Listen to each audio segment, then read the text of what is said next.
Bad capacitors on motherboards, and this is the thing with older motherboards because they had the little electrolytic capacitors. Now we have capacitors that are much smaller and a lot better than what we had back in the day.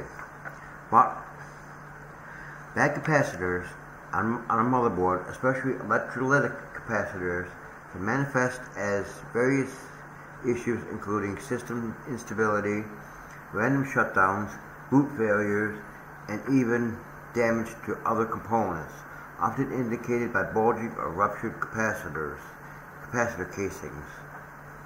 Symptoms of bad capacitors: system instability, random shutdowns, freezes, or blue screens, BSODs, blue screens of death, can be signs of failing capacitors. Boot issues.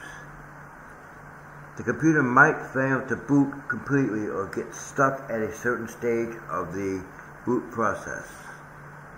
Hardware problems. Issues with specific hardware components like memory, slots, graphic cards, or sound cards can be attributed to this, or attributed to bad capacitors. Bulging or ruptured capacitors. Visually inspect the capacitors for bulging or ruptured capacitors, which are clear indicators of failure. Smell of burning electronics. Yellowish substances. Causes of capacitor failure. Age. Electrolytic capacitors, especially those of older designs, are prone to failure due to aging and degradation of the electrolyte. Overheating. Excessive heat can accelerate the aging process and cause capacitors to fail prematurely. Voltage fluctuations. Sudden spikes or surges in voltage can damage capacitors, leading to failures. Poor quality. Some capacitors, especially those used in budget motherboards, may be of lower quality and more prone to failure. What to do? Visual inspection. Carefully inspect the capacitors on your motherboard for any signs of bulging, rupture, or discoloration.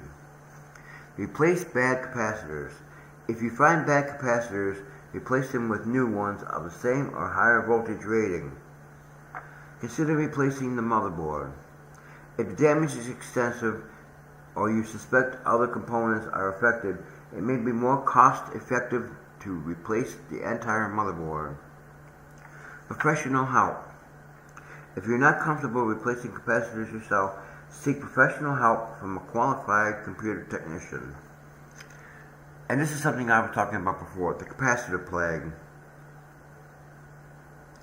In the past, a phenomenon called as the capacitor plague affected many Dell and other computer manufacturers, where large numbers of electrolytic capacitors failed prematurely, leading to widespread motherboard failures.